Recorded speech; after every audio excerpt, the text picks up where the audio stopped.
Donc ce dimanche, où il ne donne plus de nouvelles, je suppose que vous essayez de l'appeler. Est-ce que vous tombez directement sur sa boîte vocale ou est-ce que ça sonne? Comment ça se passe? Non, alors au départ, ça a sonné.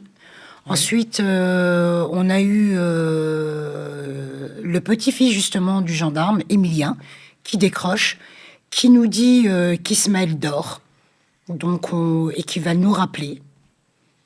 Donc à ce moment-là, on se dit, on se pose déjà des questions. On se demande pourquoi cet inconnu décroche à la place d'Ismaël, chose qui n'est pas habituelle. On patiente, donc Ismaël ne nous rappelle pas. On rappelle toute la journée. On rappelle le lundi et de nouveau, ce Émilien nous dit il est sous la douche, il va vous rappeler.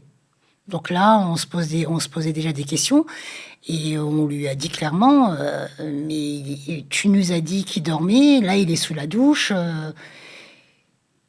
Et plus jamais le téléphone a sonné, plus jamais on a eu de nouvelles. Ça s'est interrompu directement après ce dernier appel. Vous connaissiez cet Émilien Non, pas Riquelin? du tout. Pas du tout. Pas du tout. Donc c'était l'une des connaissances d'Ismaël où la fête était organisée chez lui et finalement ça n'était pas particulièrement un copain proche d'Ismaël. Non, c'est une connaissance. Une connaissance. Oui, D'accord. c'était pas un ami ni quelqu'un de proche. On ne les connaît pas, ces gens-là. Hein. Pas du D'accord. tout. Hein. Et est-ce que quand Ismaël va à cette fête en Alsace, il part avec d'autres copains ou il est seul? Non, il est seul. D'accord, Il est seul. très bien. Ouais.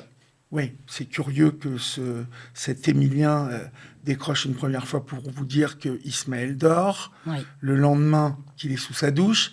Est-ce que ça a provoqué votre angoisse quand même qu'il ne Bien réponde sûr, ça pas? nous a interpellés. Ouais, Au premier appel où il nous a dit qu'il dormait, on s'est déjà posé des questions. On s'est dit c'est pas normal qu'on puisse répondre à sa place puisque on n'avait jamais répondu à la place d'Ismaël.